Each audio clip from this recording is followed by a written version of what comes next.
Hey there, welcome back to another video. This time around, it is a review of the 1994 comedy The Ref. Now, this is one of those films that I've heard a lot of good things about.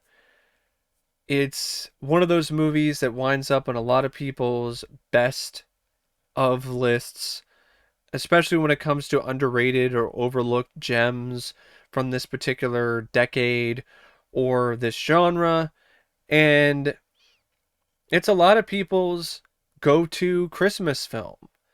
This is actually one of my cousin's favorite films. She's a huge fan of this movie. And I finally decided to check this one out for myself, and I liked it. I thought it was a good film, but I didn't think it was a great movie, and I definitely didn't find it to be hysterically funny either. It has some really great lines of dialogue. I am not going to deny that. The film did make me laugh. I do appreciate the fact that it's willing to go as far as it does. And I like the grit. And I like the edge that is present in the film. That being said, it doesn't all work out. It doesn't necessarily really add up to the most satisfying mix of ingredients. It gets a little too unruly at times and a little bit too chaotic, and that is ultimately to the film's detriment. The film is directed by Ted Demme, and I didn't think his direction was terrific by any means. I thought it was adequate. It was decent enough. I'm not going to really be too hard on him, though, since it's one of the first films that he directed. He's still trying to build momentum, still trying to figure out what his strengths are, and so on and so forth. He already has a good idea and a good semblance of control when it comes to his actors and getting the most natural and believable performances out of them. So he's already got that in the bag, but visually, it's not really the best film when it comes to the direction. But then again, with what he was saddled with in terms of the setting, most of the movie takes place inside a house, inside maybe one or two rooms, and any of the other stuff that happens outside of it, it's also pretty limiting. So I don't think this is really the film that really was going to be able to showcase all of his talents to begin with. But he does a good enough job here. It's not anything that's going to blow you away, but it's not anything that blows either. Now, the screenplay by the duo of Richard LaGravenese and Marie Weiss, it's got some really amazing moments in it. Some really great notes. And I love how witty it is. I love how clever a lot of the lines of dialogue are. I love how it bites hard and it doesn't let go. But there are a lot of other parts in this screenplay and in this story where, like I said, it just gets a little to be a little bit too much and it starts to overstay its welcome. And you just want to leave. You don't want to be a part of it anymore. And I think that has to do with the tonal shifts. The first 40 minutes or so are a completely different tone than what happens after the 45-minute mark, when all of the family is now in the house and it turns into this absolute nightmare of family dysfunction. And it just becomes uncomfortable and it's not funny. And I think maybe that's the point, that's the intention, but it starts to shift gears way more into drama than comedy than anything else. And I feel it loses steam. It starts to lose its momentum and it feels like it's a different movie to me. And I feel that this story, this overall film, is at its best when it's just two characters, Caroline and Lloyd, played by Kevin Spacey and Judy Davis, and Gus, Denis Leary, as their ref. This burglar who has them tied up and is forcing them to face the music, to face reality, and to face themselves, and to actually have some genuine therapy to fix their broken relationship. I think that's where the film shines the most. That's when the film has the most momentum.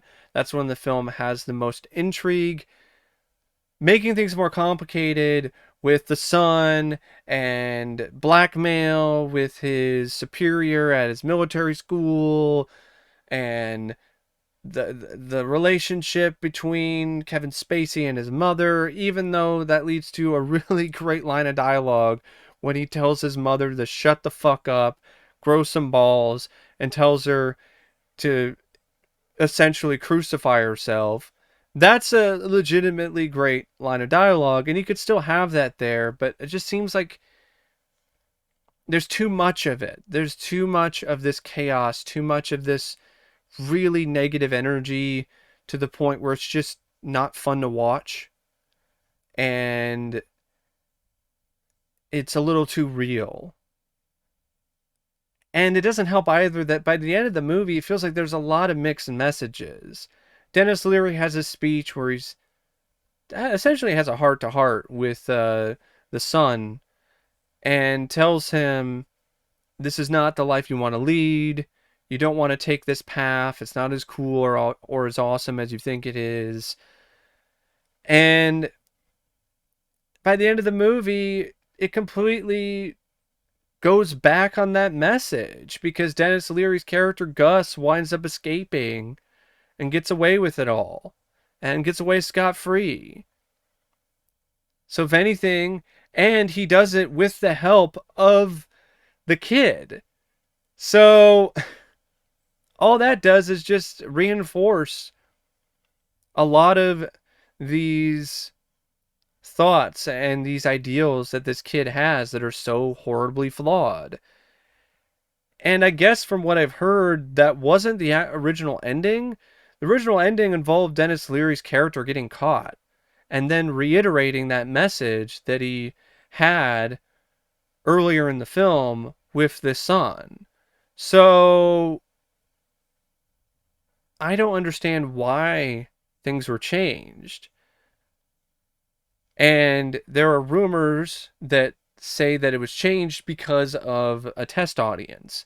One test audience saw the movie, didn't like the ending because they really liked Denis Leary's character, so they wanted him to escape and get away.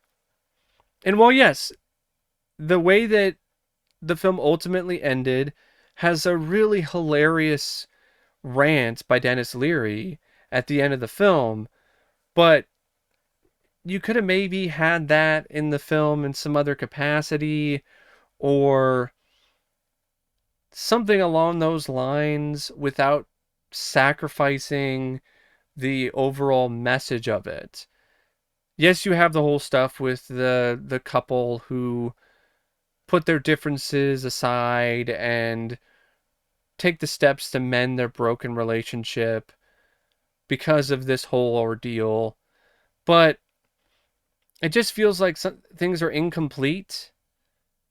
I would have had, maybe it seems like Denis Leary's going to get away. And he has that rant.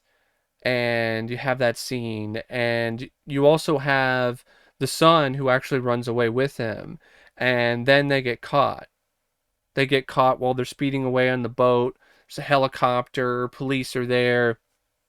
And the kid gets arrested. Denis Leary gets arrested. Everybody gets busted.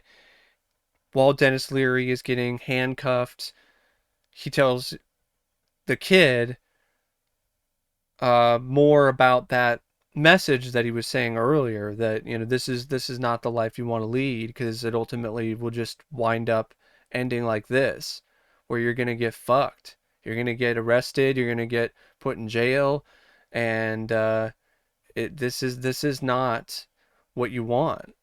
You have everything, and you just threw it all away. Um, Something along those lines. I'm not nearly as good of a writer as the writers are with this film, but it's just one of I don't know. It just feels like the message is just kind of mixed. That being said, it does have some really great elements. I love a lot of lines of dialogue from this film. The banter between Gus and the various different characters in the film. The scene where he punches out Santa Claus and his reaction to it. The moment where Kevin Spacey finally cracks and smashes the Christmas tree and says the corpse still has the floor. You know, there's a lot of really excellent elements. That's what makes the film kind of disappointing to me. When you have these excellent elements, but you have these moments where it just dies a little. It just becomes too self-absorbed. It becomes too involved with too many characters and way too much of their drama. And I don't really care. I don't care about the drama between the brother and his wife and their kids and what's going on with them and the mother. I don't give a fuck about that. I really don't care.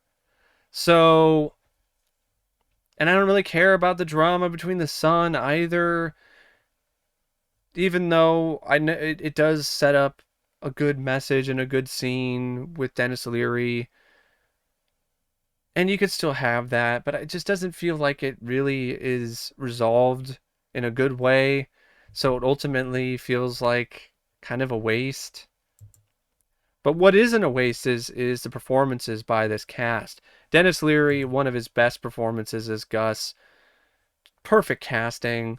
He plays these kind of brash characters so well, and it's always a real treat to see Denis Leary work his magic with these kind of roles because it's just something that he's really good at. He's an expert when it comes to playing these kind of characters. Judy Davis and Kevin Spacey. Yes, Kevin Spacey is an asshole in real life. But in this film, he's still an asshole. And well, yeah, it seems like he kind of has a happy ending because he patches things up with his wife. But from what you've seen in this film, do you really think that that's going to last?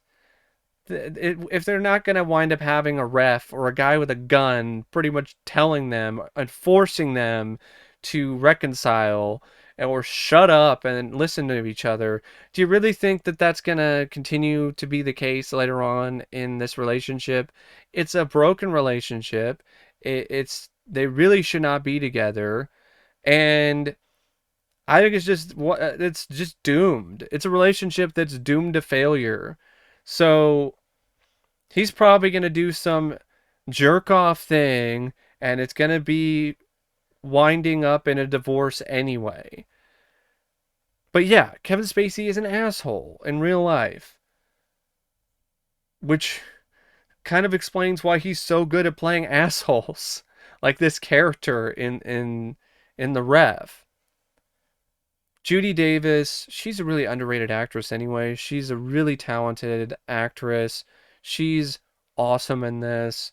Shows so much range, and I thought her chemistry with Kevin Spacey was really good, as well as the chemistry with everyone else in the cast.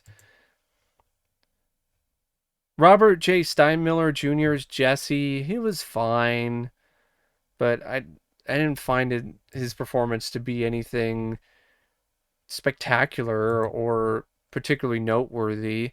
The rest of the cast is there.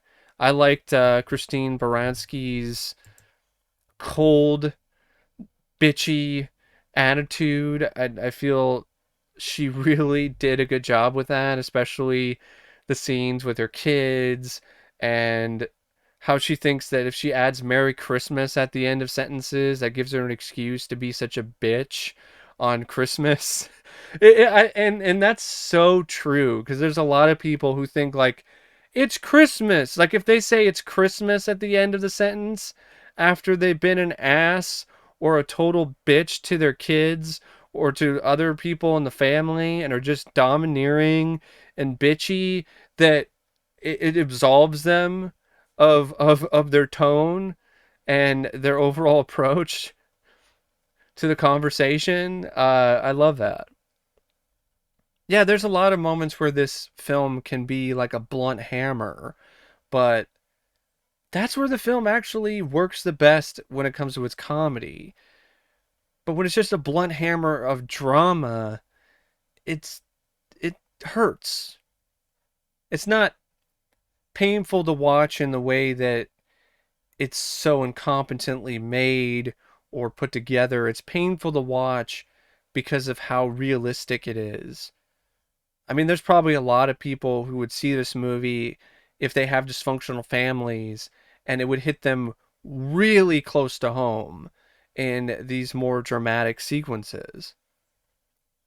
And that's why those scenes feel so out of place with all the other bits of comedy. But yeah, overall, really good cast. The score by David A. Stewart, I don't like this score. This score is weird. From the opening credits, I don't know what the hell this score is. It's like Enya, but not really. They couldn't afford to get Enya, so they had someone do some kind of copy or cover of Enya, and it's just really weird. The opening credits of this film do not really provide the best glimpse of what kind of film you're going to get. It's a really weird sequence of events, the way that it's edited, the way that it's shot, the music, and overall the score is just really forgettable. If there's one thing about this film that really is not that great, it would be the score. It's well shot by Adam Kimmel, although like I said, it's not one of those movies that really is going to wow you from a directorial standpoint or with its visuals. The editing by Jeffrey Wolf, it's once again pretty adequate. It's a film that also isn't really going to wow you in that department, but it's decent enough. Overall, I would recommend the film. I would recommend The Ref. I do find it to be an enjoyable film at times. I think some people might like the drama bits, the moments where it takes itself seriously more than I did. Some people might get into the other subplots more than I did as well, like the stuff with the police and the Santa Claus guy and all of that. But to me, I just would have preferred if it was just more simple. If it just was the entire movie was just Kevin Spacey and Judy Davis and Denis Leary dealing with each other. I know it seems like, whoa, that doesn't seem like that's going to be much of a film, but you can find a way to make that work. There's a lot of films that just have like three characters and the focus is on them. And those films can be really compelling, really entertaining, and really intriguing if they're done right. And I feel that there was a lot of potential, and I feel that there was a path for this film to take that route, but it just turned into not necessarily a jumbled mess, but it just went into troubled waters. Like it just took the boat and went a little bit too far into the rapids. But anyway, I don't really know what else to say about The Ref except thanks for watching my review, and as always, I'll see you later. See ya.